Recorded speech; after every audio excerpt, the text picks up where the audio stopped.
Hello everyone, Ralph here from the CML development team. We've released Cisco Modeling Labs 2.9 a couple of days ago, I should say. And with 2.9, there is now support for Windows 11. So you can run Windows 11 machines in CML now. The reason why we could not run Windows 11 machines in CML was for the lack of trusted platform module, a component inside of a PC or a virtual PC, a VM, a virtual machine that is required these days by Windows 11. So we added that support in 2.9.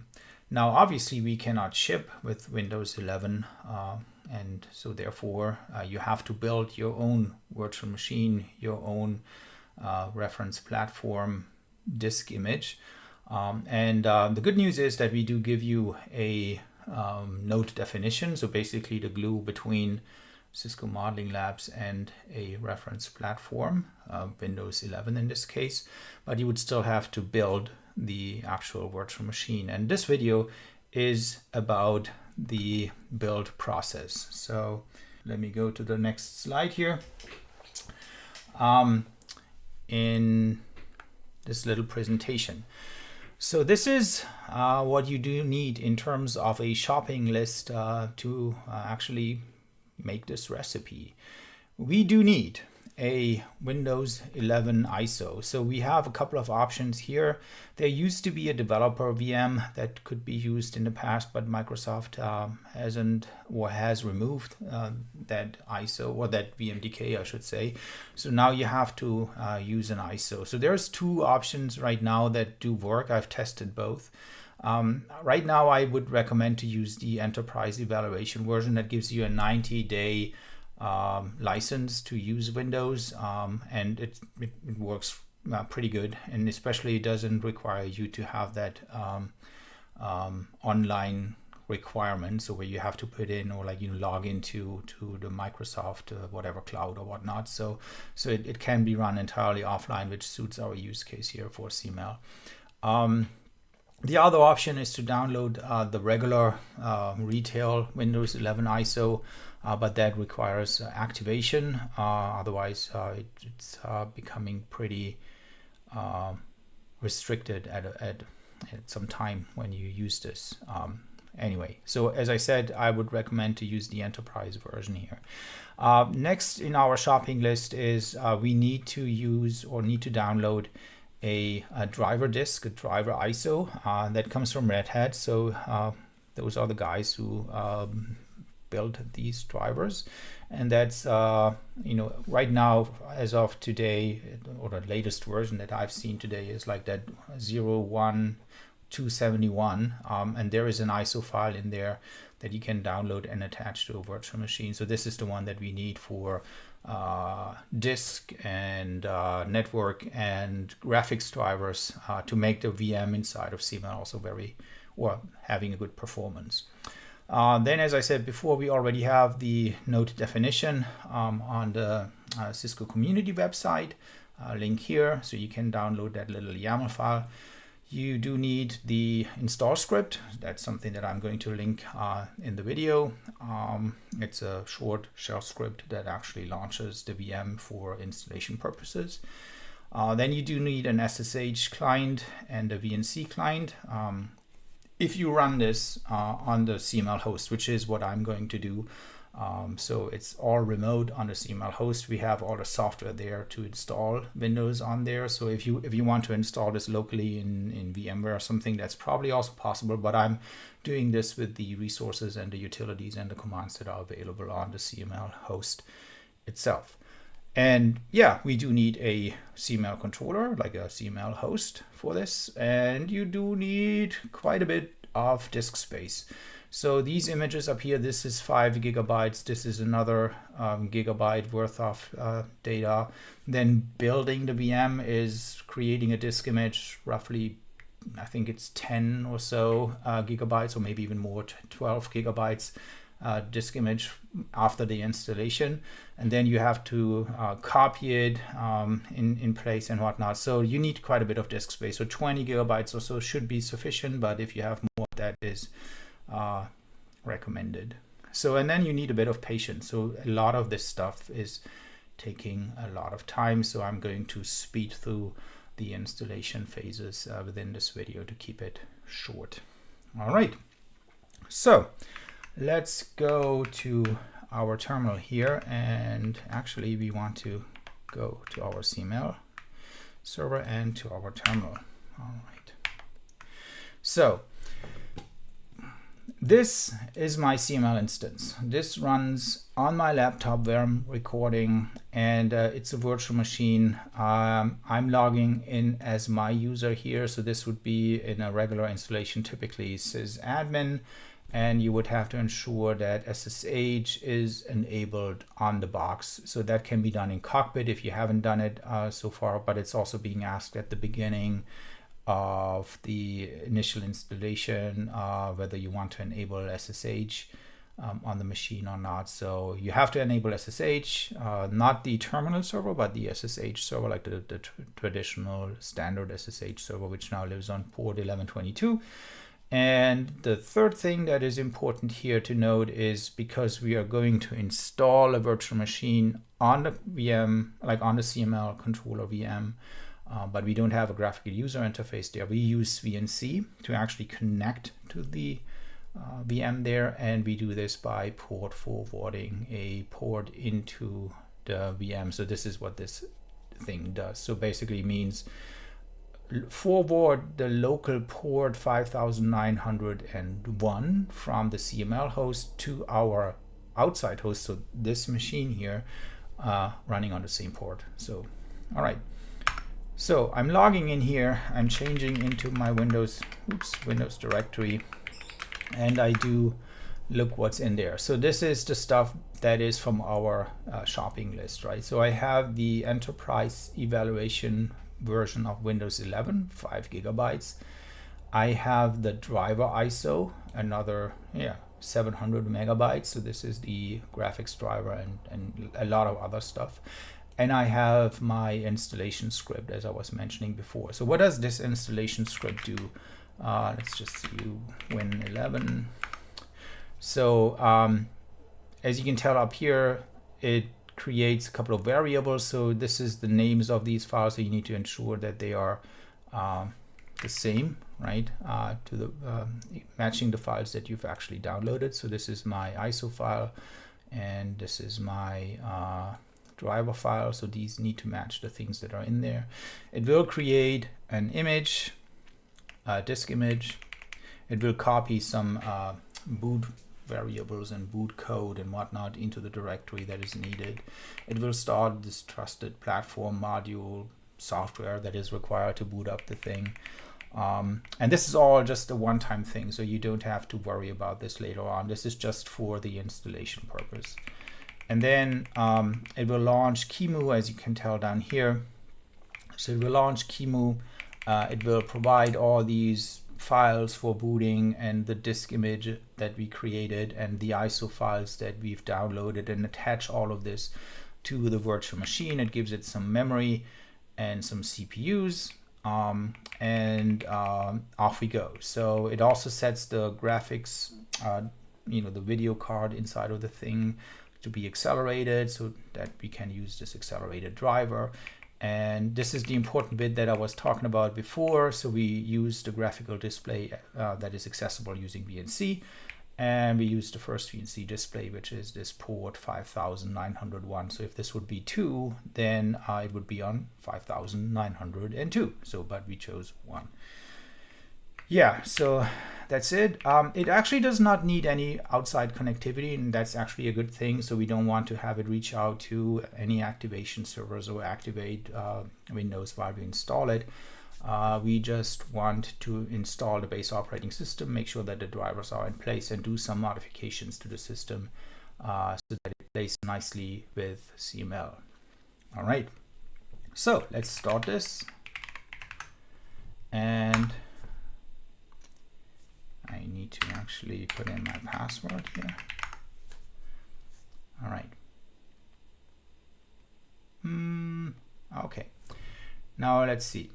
What we need to do now is to open up a VNC client. As I said, the port forwarding was, you can also do this, 5901. And this opens up our VNC client into the CML VM that we just started. Now, this already, I didn't press the key in time, so this already is now kind of in BIOS mode. So we need to reset it once more. So in my case, I can go to my VNC client and say send Control-Alt-Delete, and then press the key, and now it boots from the ISO. And it will boot now into Windows.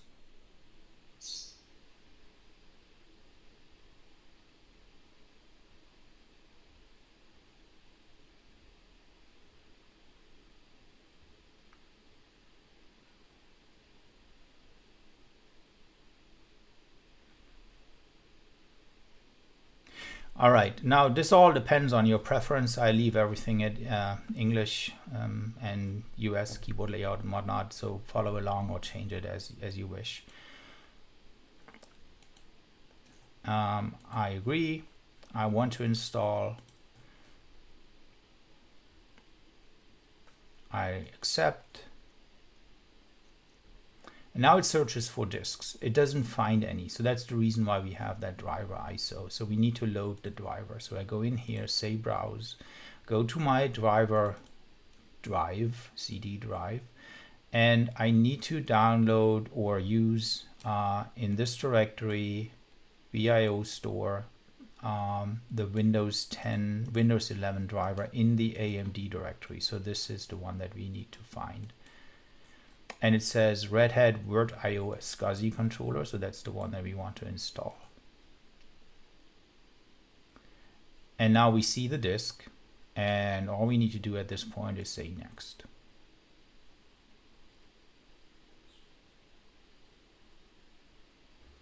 Okay, so it is ready to install, and this takes now quite a bit of time. I'm going to speed this up, and once it's done, we're going to be back. See you in a bit.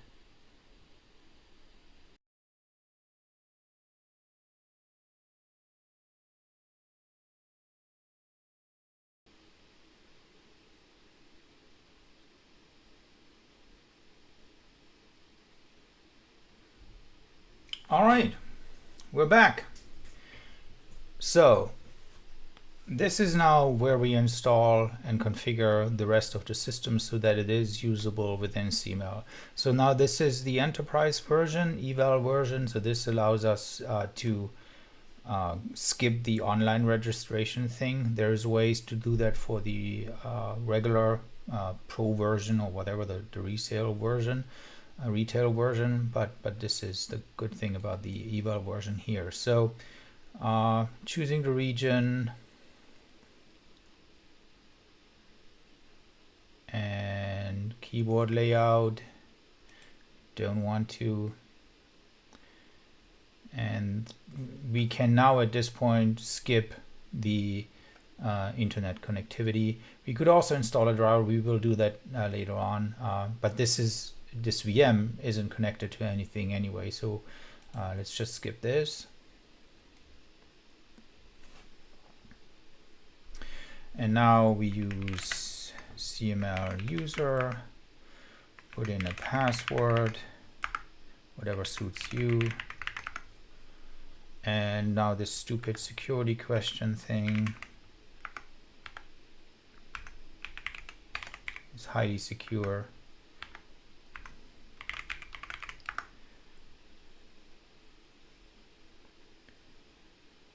And it will, well, we turn all of this off. Or at least I do, and say accept, and it will still continue for a couple of moments and spinning its wheels.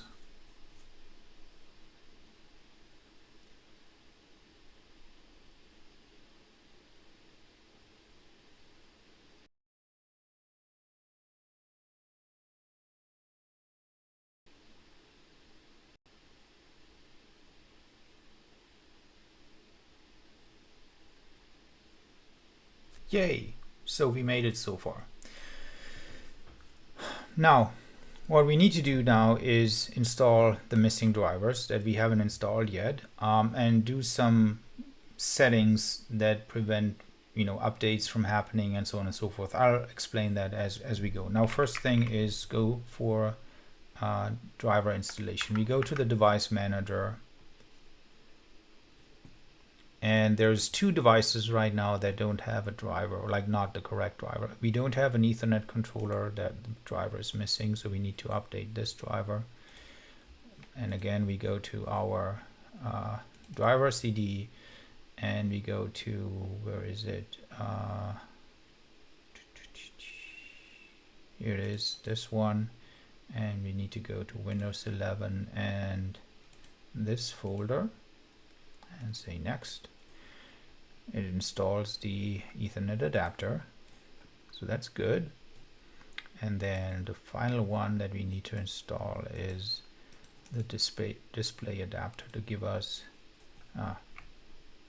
better resolutions. Update driver, again, browse, and now it's a different folder. In this case, it's this one, and there's a Windows 10 folder, which there's no Windows 11 specific folder, so we choose the Windows 10 one, and that works too. Now when I click next, it will install the driver, go black. It will come back, so we have now a display controller. And what you also see is that the mouse disappeared, or like is becoming weird or invisible in a way. I usually work around this by doing two things. Now, the first thing that I do is I right click on the desktop. I thought I did. Let's see. All right, and then choose a different resolution. Just to show you guys that now you have like all sorts of different resolutions, and what I usually choose here is 1600 by 1200, and at this point it will disconnect, which is expected, and I just go in here and reconnect to it and now have a bigger screen. Oh well, this is actually way too big, I guess. We keep the changes anyway. And toggle scale mode, and what do we say? We want to we can actually make this a bit smaller to fit it into the window. All right. Anyway, so the other thing that I want to do is I want to change the mouse cursor to something very basic, and for this I'm going to Control Panel and click Enter Mouse here and say change how the mouse pointer looks, and we want to have the none, which gives us a very basic but very functional mouse pointer. All right, now two more things actually that we need to do, or three more things. We don't want to have updates happening, because otherwise whenever you spin up a Windows 11 VM inside of CML, it will pull down gigabytes worth of updates, assuming that it can reach out to the internet, and that's something that I don't want to happen, because this is a closed lab environment. I want these VMs for some testing inside of a lab environment. Of course, you can update them, or you could even update it right now by connecting it to the internet. But this is something that I personally do not want, because I just want to avoid this additional like update orgy. So for that reason, I want to prevent it from updating at all as far as I can. And for this, we go to Group Policy Edit. And of course, this is not a recommended thing for anything that you would connect to the internet, but this is a lab system. These devices, or these VMs, the purpose of these devices is to talk to lab devices. So that should be rather okay. And they're also short-lived and can be destroyed at leisure. So I'm going to Windows Settings. Let's just make this big. Windows Settings. And no, that's not right. We go to Administrative Templates. That's the one. And then to the very bottom and say Windows Update and End User Experience and Configure Automatic Updates and disable them. All right, close this. And then the other thing is we also do not want to have the Windows Store do anything, update, do anything bad in terms of updating stuff. So we turn off auto updates, just keep them quiet.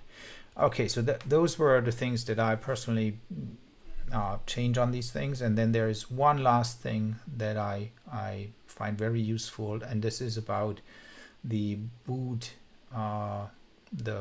readiness of, like, the detection of when the device is finished with booting, the green check mark on the CML node. So we trigger this on iOS nodes, for example, when a certain string is being printed in the console output, and we can do the same thing on Windows. There is a serial console on Windows. And how do we do this? We actually create a task, and the modern way, or that's what I learned to do this, is using the task scheduler. So we open up this thing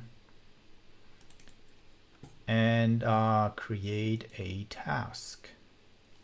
Now we call this ready, and we want to run this whether user is logged in or not, because this runs at startup, and we do not store any passwords. Now, what should this be triggered on?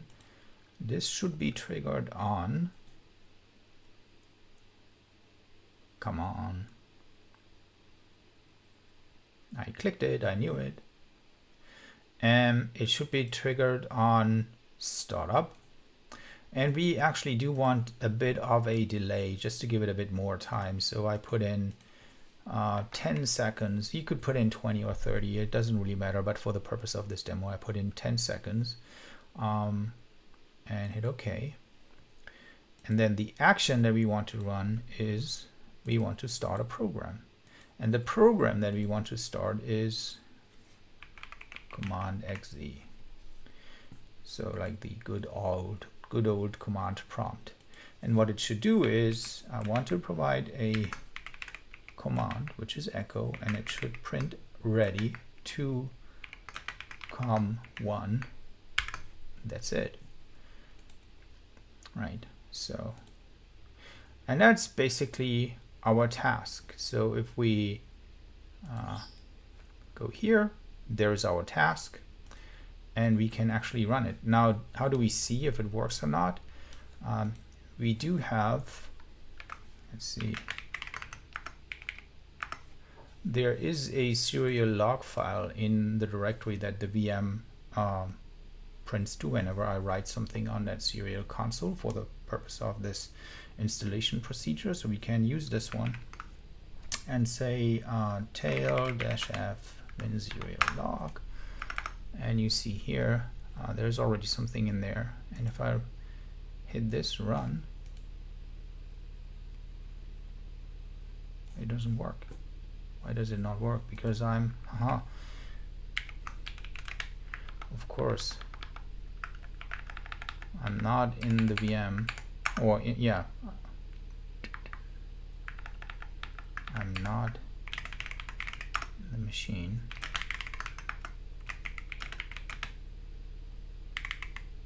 No, win 11 serial, and there we are. So there is our ready. So this is, I was on the wrong VM.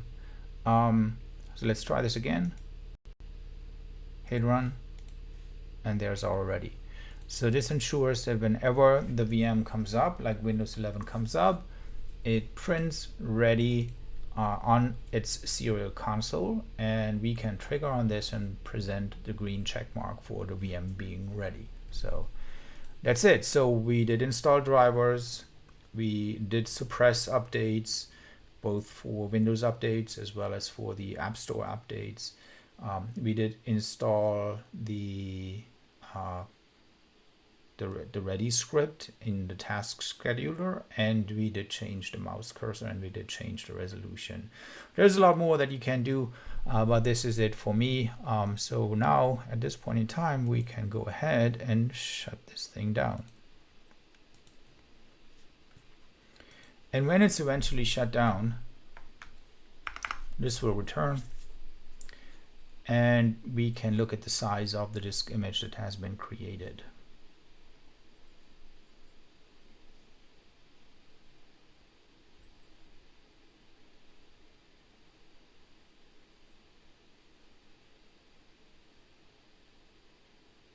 All right, so it's back. So what have we got? It's a 14 gigabyte disk image, and believe me, I've tried to compress it and see if there is anything that can be removed, but I haven't succeeded yet. So maybe there is a way to get it smaller and deinstall some stuff as part of the installation process. Maybe that's possible, but right now this is what we are going to live with. Now, where do we actually put this? We do move this file, so sudo move win11.qcow2 to var local viral2 drop folder. This is where we move it. Then our password, and the other thing that we do is we are going to change the owner to viral2.www.data on that win11 file. Okay, so just to make sure how that looks like, var local viral2 drop folder. So we see the file is there. It is owned by viral2 and www.data, so that ensures that the user interface or the controller can actually move this thing out of the way where it needs to go when installing everything. Now we need to basically create the node and image definition for what we just created. So what we do is we've downloaded the node definition from the CML community site, which is basically CML community.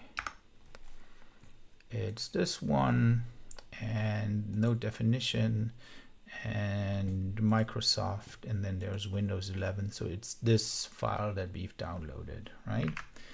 So let's go back to this and say import node definition, Windows 11, select, and go to node definition. Now we need to do a couple of things here. So some of these things are plain wrong, and some of the things, they only work when we use the image that we just created. So some of the things might have changed already when you download this file, but just verify that they are in place. These things are all fine. This is something that we want to change because we installed the proper driver into the VM. So we want to use Word.io, which is gives you more performance. Memory and CPU, up to you how much CPU and memory you want to provide to the machine. One thing that you certainly want to make sure is that you change this one to 100, and we want to change this one to Westmere, and we want to change this one to Word.io as well. Now the rest, and this one change to QXL, so because we installed again the drivers into the virtual machine. The rest stays pretty much the same, except for add boot line. Remember that we put in that script that prints the ready on the serial console, and this is what we are checking for, ready.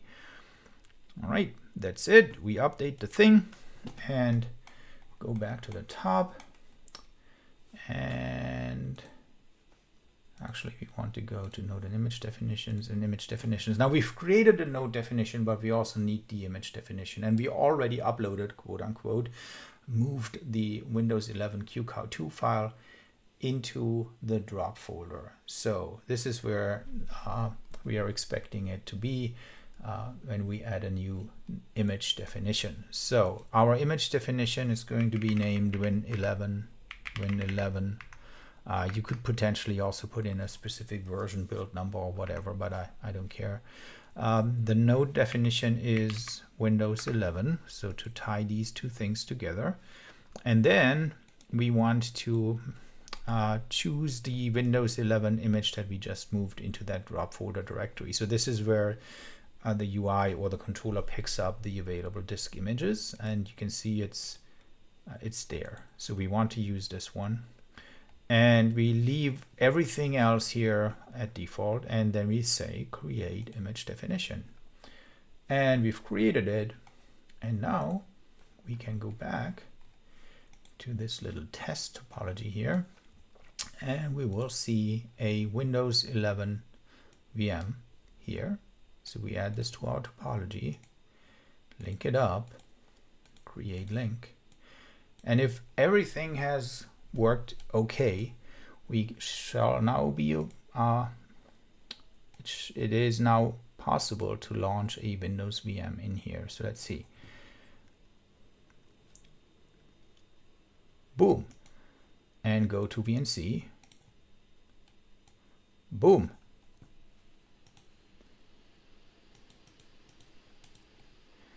Here's our Windows starting.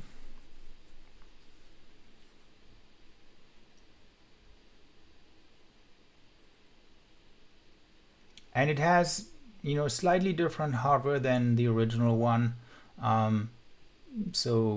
But that usually doesn't really matter. We see that there is a, the network is connected.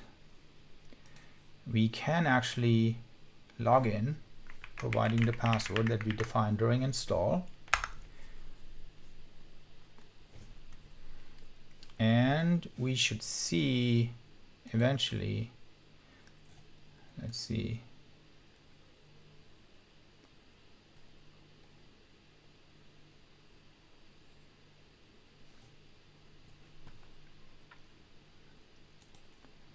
La la la, la la la, la la la. Confirm and start browsing. And let's say cisco.com go CML. And yeah, that worked. So we now have a working Windows installation. And I think it should also be, let's see, activation.